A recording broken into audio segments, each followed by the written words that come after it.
Coming up on this episode of the Elite Recruiter Podcast. Everybody talks about having a personal brand so much that I think it's almost a broken topic at this point.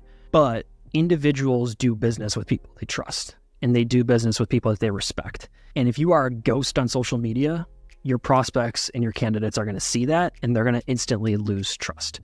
There are too many people that do what you do who are also saying, hey, here's who I am and here's what I do. At the end of the day, your prospects don't care who you are. They care about their problem and how you're going to solve that problem that they have. Welcome to the Elite Recruiter Podcast with your host, Benjamin Mena, where we focus on what it takes to win in the recruiting game. We cover it all from sales, marketing, mindset, money, leadership, and placements. I'm excited about this episode of the Elite Recruiter Podcast. I have my special guest. We're going to talk about how you can use digital marketing to make more placements, how you can use digital marketing to get leads. And I know it's one of those things that we hear about how important digital marketing is, how important it is to build a brand, how important it is to do so many different things. But at the end of the day, there's so many options out there. It's what the hell do I do that works? Yeah. So I am super excited to have Brad with me to talk about how to actually do digital marketing that will, one, make you more money, make more placements, and bring in more leads. So Brad, welcome to the podcast. Excited to be here, Benjamin. Really excited to be here. Thanks for having me. So before we kind of get started and start going into your story, talk about what you're doing now with Haley Marketing. Yeah, so I've been with Haley now for 11 years. Right now, I'm still our director of digital marketing, but the role has changed a little bit recently. So right now, I sit on our account management team, which means, honestly, I have a great job. I get to talk to clients all day and just come up with really awesome marketing strategies. So on a given day, I'm talking to numerous clients, figuring out their challenge, their goal, and how to reverse engineer some marketing strategies to reach those goals. I also host our podcast over here, Take the Stage and Insights, which is found under the Secrets of Staffing Success umbrella, and have a huge passion for creating great content for the industry. So it's what I'm doing on a daily basis. And that's actually one of the reasons why I'm excited. One, you talk to all these amazing recruiters. You talk to so many different staffing companies, and you've also been in this the digital marketing game around recruitment for well over a decade. Yeah. There's a lot of people that I see coming into digital marketing or jumping into the recruiting space. And some of them have never even been around the space. And they're 3 months in, I've mastered digital marketing for recruiters. And I'm I think I'd rather talk to Brad. Yeah. I mean, if they have, I'd love to talk to them too. Because even after 11 years, I find something new every day. And that's one of the great benefits of Haley Marketing is we have a team of 80 over here. So I'm constantly learning from other people. As much as I read and listen to podcasts and, subscribe to other great thinkers, the value is listening to everybody else over here. So yeah, if you've mastered it in 3 months, give me a call. I'd love to chat and know what you know as well. Oh, awesome. Well, Brad, that kind of goes into how'd you even get into the recruiting digital marketing space? I fell into it just like anybody else, right? I don't think anybody goes to school to be a recruiter. I went to school with a marketing degree. As I was about to graduate, a friend of a friend reached out to somebody that I knew, said, hey, do you know anybody in marketing? We're hiring. So I started at Haley when I was still a senior at Brockport. I was driving in on Fridays and Mondays, was sort of part-time interning. I think they were trying me out. It's just as much as I was trying Haley out, right? It's a really good two-way street. I fell in love with the company. They liked what I was doing at the time. So as soon as I graduated, I started full-time the week after I graduated. So really just like any sort of recruiter or anybody in staffing, you kind of just fall into it. That's how I fell into this space as well. And since then, I haven't looked back. I've been having a really good time. So, okay. So you started there at Haley, but you grew. How big was Haley at that point in time when you started there? Gosh, when I started at Haley, we had to be a team of 15 to 20, maybe. I could tell you the digital team was a team of 4, including me. Now I believe the digital team alone is 22 to 25 people. So we've grown significantly in the last, call it, decade. Okay. So like I said, this is why I wanted Brad on. It's not a one-person shop sitting there that has all the secrets. No, this is a massive powerhouse in the staffing industry that knows exactly what they're doing. So let's just dive right in. What does digital marketing look like for a recruiter or for a staffing company? I think it's different for anybody. It looks like what works for them. And I think that's where a lot of people come into the space and they think they know the end-all solution because it works for them, or they see it work for one client or one specific instance. Digital marketing for recruiters, for the staffing industry, whatever it might be, you got to start with what you're trying to achieve as a goal first, and then reverse engineer the digital marketing that supports that goal. One thing that I'll say constantly, and I might say it a few times on this show, there is no silver bullet. There is no perfect solution. We need to start with that end destination and then sort of reverse engineer what that might look like. And that varies. It's going to vary client to client. It's going to vary person to person. But I think the best thing that I could say is you got to get started somewhere. And you start with where you're most comfortable. You start with what works for you, and then you expand from there. Like, what are some of the things that you can do to start that digital marketing journey? I think the best thing that you can do is leverage your database that you have already. We are very much creatures of, I have a new order, I'm going to go source, and I'm going to throw out everybody I've talked to over the last 10 to 15 years. And Benjamin, maybe you can enlighten me on that. I cannot figure out why we do that. I know recruiters love the hunt. I get it. I understand personality type pretty well.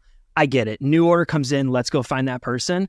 But we neglect all of the conversations we've had in the past, and we do it so often. So the best thing that we can do is start with our database. And then, yes, there's digital tactics that we can deploy because of that database. But it comes back to the fundamental principle of, you've talked to people in the past, talk to them again.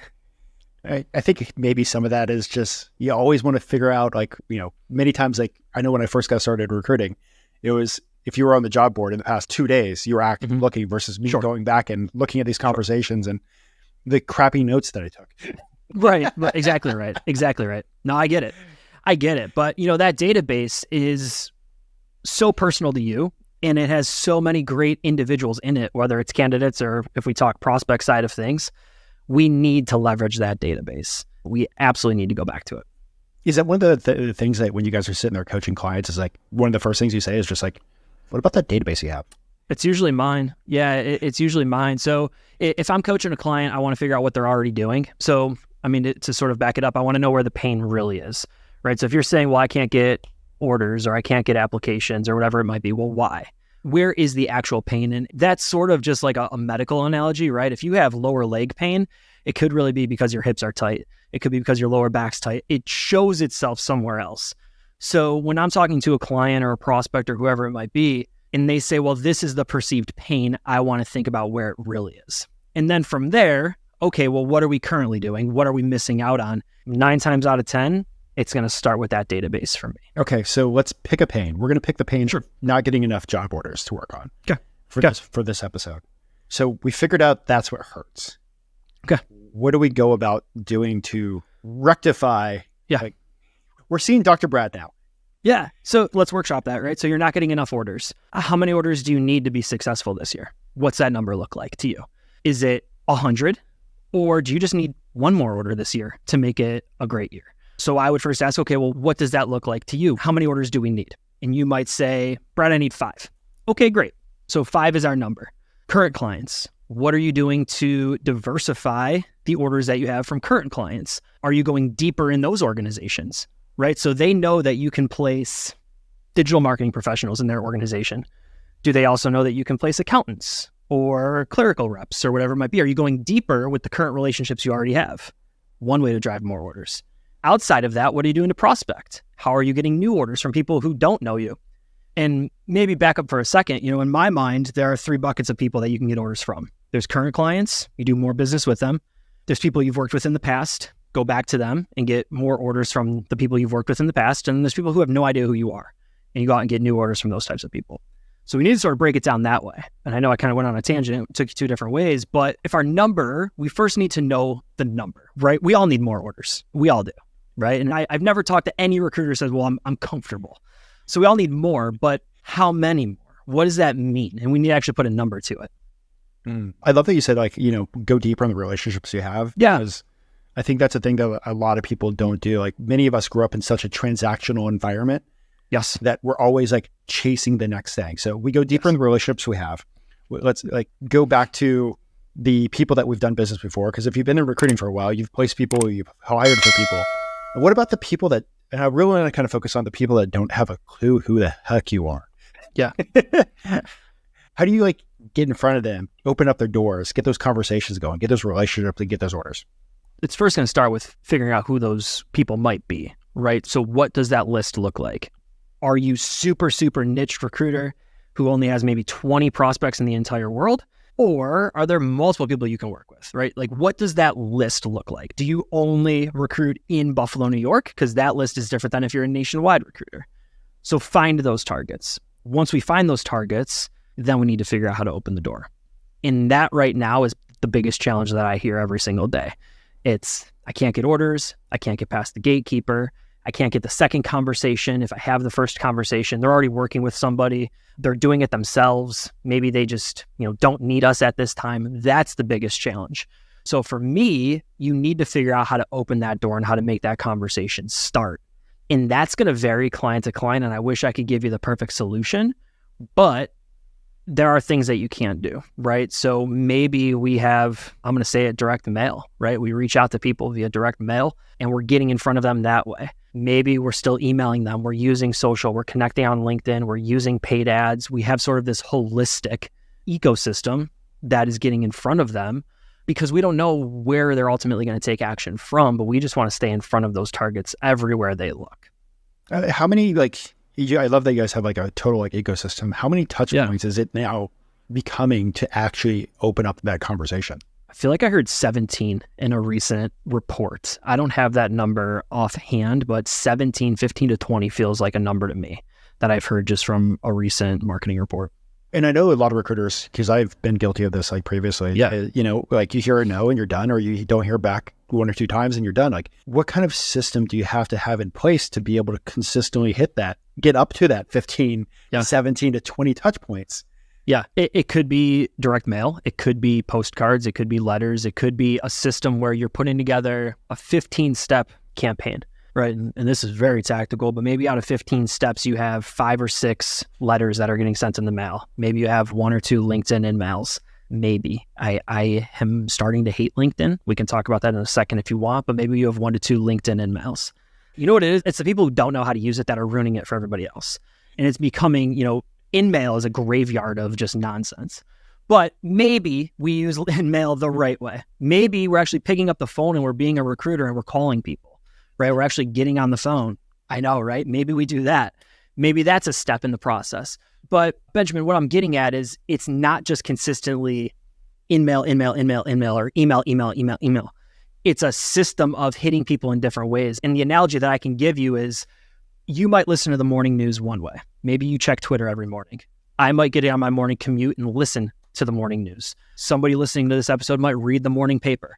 Somebody might watch it on TV. We're all getting the news. We're all consuming the message, but how we get the message is different. Our prospects are the exact same. We don't know if Benjamin, the prospect, is going to respond to InMail or if he's going to respond to a physical letter in the mail. So we need to hit him in multiple ways so that eventually he responds. Hey guys, make sure to like, subscribe, and comment. And also make sure to hit that little bell so you know when the next video drops. Okay, so I love letters in the mail. I love, I have to automate that because I can't actually read my own handwriting. Right. There's robots that actually do a great job. But what are you saying in a letter or saying in a piece of mail that actually gets a response? So what you're saying has to be about them. Right? It ultimately has to be about their pain points. And we need to know our target audience very, very well. And that's where a few moments ago, I talked about understanding that target audience. What are your prospects? Who are your prospects? We need to know what is keeping them up at night, and we need to be speaking their language. I think the worst marketing right now is me-centric. It's all about us, what we do, who we are. That is not going to cut through the clutter anymore, right? There are too many people that do what you do who are also saying, hey, here's who I am and here's what I do. At the end of the day, your prospects don't care who you are. They care about their problem and how you're going to solve that problem that they have. So we need to have that messaging in there. We need to be talking about their pain points. I love data. Any chance we get to talk about, hey, here's a pain point that we know you have and here's the data that supports how we can fulfill that or challenge that or succeed. Ultimately, I love that kind of messaging as well. You mentioned a few times about having this ideal prospect list, ideal people that you're chasing. Yeah. I think that's a thing that a lot of recruiters never sit down and actually do. Yeah. Is that something that Haley works, can help create? We can. There are some great tools that can help you as well. I know you're very big on AI from the show that we were on and also the webinar that we were on together. I think you're probably more in the AI space than I am, so you might have better tools that you can share with listeners, but we can help. Some things that I love to do that Haley can absolutely support with, IP tracking, I think is table stakes of having a website in 2024. And if you're not familiar with what that is, it's essentially code and tracking software that goes on your website so that if somebody from Haley Marketing looks at your website, you know that that individual is on your site without them filling out a contact form. We're all window shopping right now in 2024, whether you're looking for a new polo, a new shirt, or recruiting services, we're window shopping. So knowing who is on your website is critical. That's a great way to start building that list. Do you guys own an IP tracking software? I know one that's actually pretty good. I just don't want to name it. Go ahead. No, we have a partner that we work with. I think it's Wormly is the company. Okay. Yeah, I'm not familiar with them. Okay. I mean, Zoom Info does it. They're a big player in the space. We partner with another organization and use that as a solution for our clients. We don't have our own proprietary software. How often does that IP tracking end up turning into like a conversation and a placement? I can tell you a client of mine reached out because I'm very, very particular with speaking to this individual. He closed 14 orders just from his IP tracking software alone in the month of May. 14 orders. So his software triggered individuals who were on his website. His sales team reached out to all of those individuals. And now, Benjamin, I'm not reaching out to those people saying like, hey, Ben, know you were on our website yesterday. How can I help? But you're still cold calling, but you have the inside information knowing they were on the site the day before, right? They closed 14 orders just off of that list. So these are people who did not fill out a contact form. They didn't call the office. They didn't do anything but window shop. The sales team then went to work with that list and closed 14 orders. Wow, that's wild. We're window shopping. And it feeds into that. We're all looking at websites all day, right? So if somebody does want to work with a recruiter, we're not going with the first person we look at. We're thinking about it. We're doing our due diligence. We're researching them. We're looking at reviews. We're looking at their social presence. We're thinking about it, but we're not filling out that contact form. So for this particular company, 14 orders in the month of May alone. All right. So that is just crazy. And like, if you want to get in touch with Brad to talk about that more, definitely hit him up. So I also want to talk about paid ads because paid ads, I feel like works for so many different like industries. Yeah. I think recruiting is one of the toughest places for paid ads, but because you guys have so many people on your team, you guys have worked with so many staffing companies, like what is working in paid ads and how do you set up paid ads to be successful? What is working? Let me back up. Let me talk about what I like when it comes to paid ads first, because I know what's working. I can take this a couple different ways. If you have a website in 2024, I fundamentally believe remarketing is a pay-per-click advertising tactic that is table stakes of having a business. Remarketing are the Amazon ads that follow you around the internet. You look at a product, a pair of shoes, a hat, whatever might be on Amazon. You don't buy it. You go out to Facebook, you go out to the internet, and that product follows you around. Amazon popularized it. Nike does it. Any sort of Lululemon, any sort of consumer good brand, you're going to recognize these types of ads following you, right? Those tracker ads that follow you everywhere. Because we're window shopping, I fundamentally believe if you have a website, you need to have that on your site to stay top of mind with people as they go out throughout the internet. So those are working well.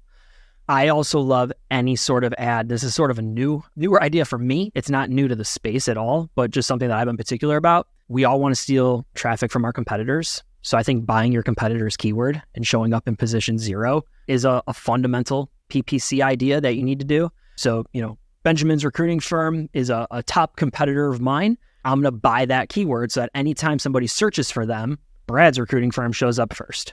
Simple as that. Car manufacturers do this. If you search for BMW right now, I'm sure you'll see Mercedes or Audi at the top. They buy each other's keywords because they're trying to steal traffic. Rental car companies do it very, very well. We should be doing that too. How to do that? What's the typical cost range to be able to buy a competitor's keywords? It's going to vary. And I'm sorry, I can't give you a straight answer on that.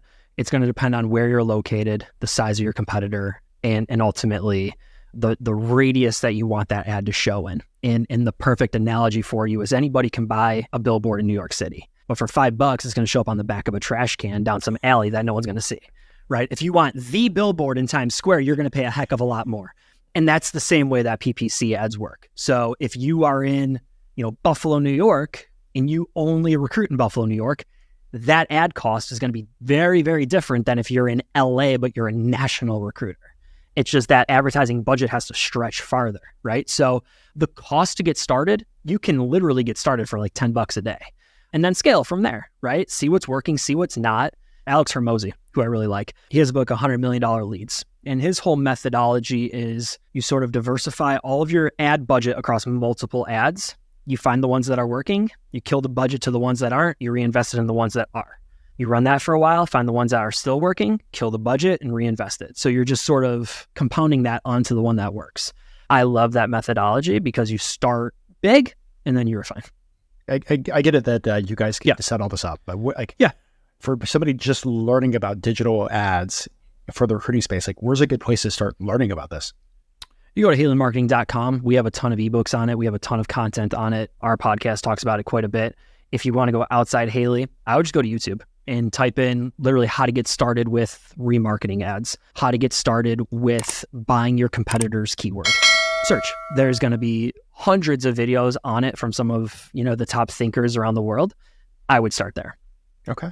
So we've talked about advertising or paid ads. Yeah. I've talked about, I love the IP tracking. That's just something that I have not heard that much about in the recruiting space. Yeah. I've been watching it in the go-to-market SaaS world like crazy. Like what else when it comes to advertising and digital marketing can we recruiters do to get more business? So I'm going to talk social for a second. Everybody talks about having a personal brand so much that I think it's almost a broken topic at this point. But individuals do business with people they trust, and they do business with people that they respect. And if you are a ghost on social media, your prospects and your candidates are going to see that, and they're going to instantly lose trust. So the more value that you can add across social, the better. The more value you can give to the end user, the better. It's a way to build credibility. So I don't think social is dead. Organic social is very difficult right now. But if you have a voice and you have opinions as they relate to your area of expertise, I would absolutely double down on that. Okay. Well, before we jump over to the quick fire side of the podcast, is there anything else that you want to cover, share about the digital marketing journey? This has been a ton of fun for me. I don't get to talk tactics too much on my shows. I'm talking more of the theory and the strategy behind it. So you're going to ask me what's working and I can kind of jump into the mud. It's been a lot of fun. When I think about what's working, it's understanding goal, right? So I guess I do have a couple things that I could talk about real quick. It's understanding your main goal first. So where is the real pain? Understand that. Understanding the strategy and the tactics you're going to leverage to reach that goal. Obsessing over the data. We, as an industry, already don't invest a lot in our marketing. We cannot be wasting money. So if you don't know what's working and what's not, good time to stop and take a pause and say, okay, let's look at the data and trust the data and live by the data. If it's not working, it's okay to punt it. It's okay to say, listen, we tried, let's try something else. But give it its time and try. Understand the data, understand your goals, and you should be marching closer to those goals. If you're not, individuals like myself, there are others in the space, we'd love to chat and just talk about what you might be doing differently and with absolutely zero commitment, right? I just love talking about this kind of stuff. Well, before we jump over to quickfire questions, Sure. Recruiting, can be a very high margin, profitable business. Mm-hmm.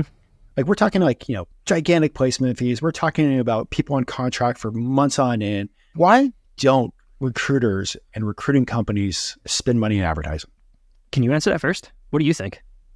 I think it's because we just don't know if it works. Yeah. I think that's probably right too. And not to spin it back on you, I think that's right. It's not measuring it and saying, listen, is what I'm doing working? The other, and this actually came from a conversation I had with a recruiter. He said, Brad, if I give you this money for this budget, it has to work because this means I can't take a vacation with my family this year. So I think in a lot of situations, recruiters aren't separating those pockets and they're not understanding this is a business expense versus a personal expense. I'm not saying everyone just funnels business money into their personal bank account, but in that regard, that conversation, I know specifically this individual didn't want to invest in marketing because he told me that allotment would basically knock out 1 to 2 vacations in the upcoming year. So it's probably a little bit of both. It's not understanding what's working. If you don't know if it's working, you're not going to do it. You shouldn't do it in the first place. No one wants to throw away money more than me, trust me. So it's you need to know what's working, but then when it is working, you should absolutely scale up, right? If every dollar you give me, I can give you 3 or 4 back or 6 back, but you'll write that check any day of the week. The issue becomes it's hard to write the check for the first $1 if you don't know what to get from it. Love that. Well, jumping over to the quick fire questions. Let's do it. I think this is going to be fun just because of your vantage point of how many companies that you're talking to. For somebody that's like lucky enough to get started in the recruiting industry in 2024, what advice would you give them to be successful in our space? Great question. Talk to everybody, make friends, reach out to everybody. I personally have so many relationships across the industry just because I've had the opportunity to go out and speak and meet people that have become some amazing friends that I can bounce ideas around. I can talk about what's working, what's not working.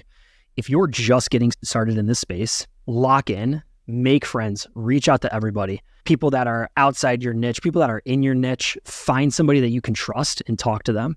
And then also find people that you can respect and learn from. I'm a huge proponent of continuous learning, getting 1% better every day, doing what you can to consistently grow and develop. If you're just getting started in recruiting, understand that the space, while it sort of stays the same, evolves and changes very rapidly. So whoever you can consistently learn from, the better. But yeah, my advice, lock in, meet everybody, make friends, and just continue learning. The same question, but for recruiters that have been around the block, 10 years, 20 years, 30 years. What advice would you give them to see success based on all the conversations at the companies that you're working with and you're seeing? Don't be afraid of change. Don't be afraid of change. I think a lot of people grow successful businesses, and that's the way you do things, right? We grew to this number because of what we did.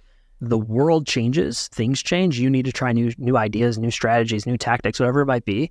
Don't lose sight of your mission, vision, values, but understand that change is inevitable. So if you've been around for a long time, first off, huge compliments to you because most don't stay in the industry long term, but understand that the companies that continue to evolve are the ones who continue to thrive.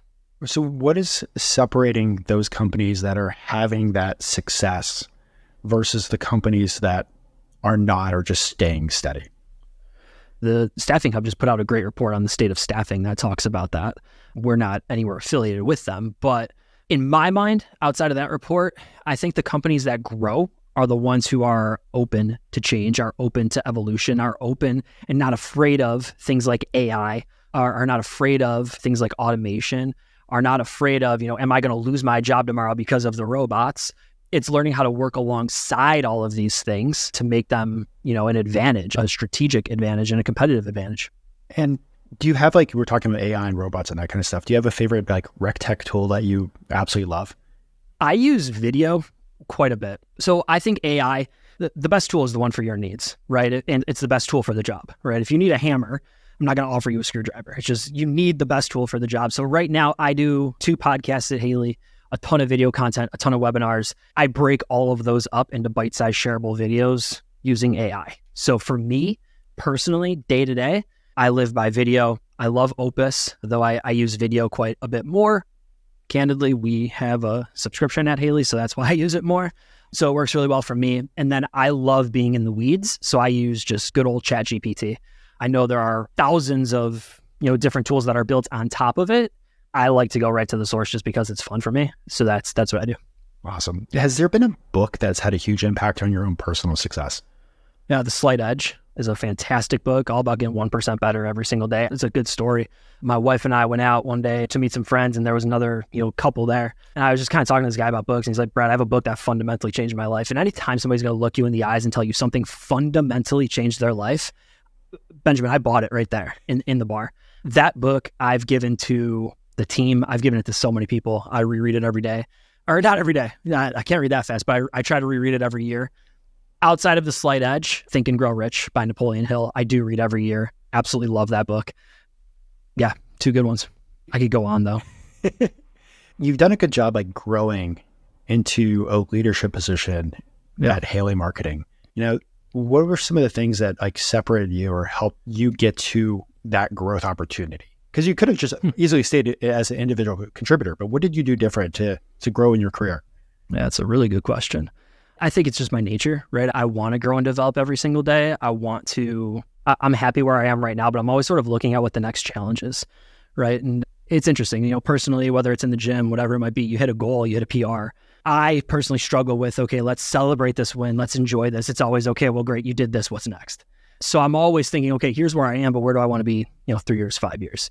I think that sort of mentality mixed in with the culture at Haley of continuously pushing individuals to succeed and grow and develop. And it really is a best case scenario for me. So that's the culture at the company, is just the continue developing. And that kind of culture is hard to create. Yeah. It's talked about so many places, but it's never implemented. How did you guys create that culture? We used to be in an office. Now we're fully remote, but those principles haven't changed. We have weekly lunch and learns. We have consistent consulting class twice a month. We have another consulting class once a month. We have group Slacks. We have team Slacks. We have consistently, we're talking about how to bring other people onto calls. So one thing, if you're in a remote setting, you lose the organic growth and development just by hearing somebody else in a cubicle over talking to a client or talking about something else. So we're consistently trying to bring other people onto calls just to listen and learn and grow. We have a super, super open environment where if you have a challenge, you bring it to the team, you talk about it as a team. Marketers, it's interesting. Marketing, everybody can have the right answer, right? At the end of the day, you can say, Brad, what's the best tactic? How am I going to get applications tomorrow? What I tell you and what somebody else will tell you tomorrow, it doesn't mean either of us are wrong. It's just we have different ideas. So I think one of the biggest strengths of Haley is we have so many individuals who love doing what we do that we can bounce these ideas around all day. And it's a ton of fun. But, to your initial question, how do we push team members to grow and develop? There are so many opportunities to do so that it's just who we are. It's baked into our system. It's baked into our culture. I'm glad to ask that, just because so many places that growth culture isn't there. You have to, many places times, you have to go create that growth culture for yourself. Yeah, it is, right? So like I said, we have, I can think of offhand 3 consistent consulting classes that we have every month. We have weekly lunch and learns, which could be, hey, I found something cool on Facebook that I think will work for our clients. Anybody that wants to listen and just come and join for 15 minutes. They're usually 15 to 20. They're super short. To, our creative team is rolling out new websites or new tech or whatever it might be that we need to educate the whole team on. So it scales and it varies. We've had one, recently where it's I just learned a new ChatGPT prompt that I think other people could learn from. Come and check it out for, 10, 15 minutes. It's being intentional with sharing. It's being intentional with what it is that and sharing it with others. And it's also just hiring the right people who want to be a part of that mix and who want to learn and who want to grow. So I absolutely love that. Kind of jumping back towards you, you always want to be better. You always want to grow. You continually look at challenges in and outside of work. What personally drives you for reaching that success? Wow. We can get deep there, right? So I got a wife and son and a baby on the way that I absolutely love. And if you really want to go there, I just want to be the best version of myself for them, right? And in everything that I do, I want to make them proud, right? I think legacy is important to me. Understanding that my son and future daughter are going to have to look up to somebody and I want them to be the right person matters a heck of a lot to me. I want them to know about work ethic. I want to know that nothing is handed to you, that you need to work for everything you have. And when you do, you should feel proud and feel rewarded for that. It's a huge accomplishment when you reach a goal and you reach a destination and you get to what you've been working so hard for. Perfect example. I just signed up for the Buffalo Marathon. Not many people know this yet. We talked about it on our show that's coming out today. 26.2 miles. I don't run. I love strength training, but I signed up because I want my son to know, listen, man, if you put your head to something, you put your mind to something, you could do it. So I think at the end of the day, that's really it. That's my constant driver, is just saying, listen, you got 3 people who depend on you, but I want them to know I'm giving everything I got every single day. I love that. And this is my favorite question. If you could go back in time with everything that you know now, like the ups and downs that you've had with your career, and get a chance to sit down with early day Brad, first or second month after college, actually working, what advice would you give yourself? Buckle up. That's a good question. It's interesting because I host the show too over here, and that's a good question. My immediate reaction is buckle up, right? It's going to be an absolute hell of a journey. It's going to be a great adventure. Enjoy every minute of it, right? Because looking back on it, 11 years flew by, and time stops for nobody, right? So I think at the end of the day, if I could go back and talk to, 22-year-old Brad, 21-year-old Brad, it would just be, listen, man, it's going to be fun. Buckle up, stay focused, stay committed, and it all works out in the end. Awesome. Maybe, who knows? We got a long way to go here still, right? Not saying it's ended anywhere near yet. I don't want it to end anytime soon, but that's a really, really good question. Yeah, buckle up. And since you're the director of digital marketing, one last question, where do you see the future of recruiting going? I think in a lot of ways, recruiting is going to stay the same, right? We put great people to work and great opportunities. Fundamentally, what it is that we do doesn't really change, but how we do it has the potential to change quite a bit. And I'm on this wave lately because I'm giving a talk on AI very soon. So my brain is sort of going towards like, what's next? I think for some, it's a huge threat, right? Digital marketing, AI, the change of the world is a huge threat. For others, it is a massive open door that a lot of people have the potential to knock down and run through. So where do I think recruiting is going to go? I think in a lot of ways it stays the same. The more human you can be, the better. People trust people at the end of the day. They trust brands at the end of the day, but really they trust the people in front of the brand. Even if you're thinking about an influencer and a brand that you might buy a workout shirt from, you trust the person who is telling you about that shirt. At the end of the day, you trust your recruiter. So yes, the tactics to source and find leads, whatever it might be, that might change. That's changing by the day. But, just as much changes, things stay the same. Awesome. Well, for the listeners that want to follow you, Brad, how do they go about following you? So let's reach out on LinkedIn. You can connect with me, Brad Bialy, on LinkedIn. I share daily videos and ideas and thoughts on how you can take your marketing to the next level. You could learn about Healy Marketing by going to healymarketing.com.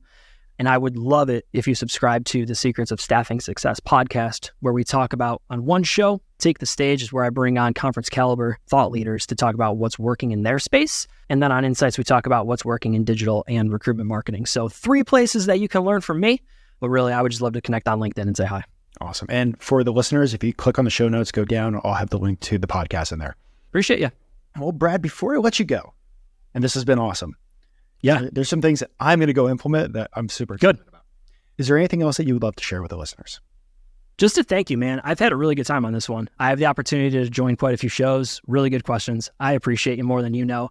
I don't think there's anything that I need to say to the listeners that they don't already know themselves. Listen, you're a great recruiter.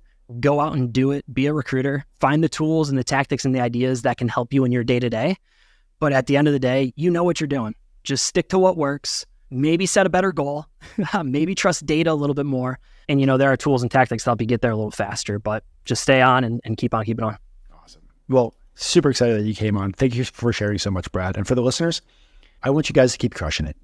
Make 2024 your best year yet. Thank you, guys.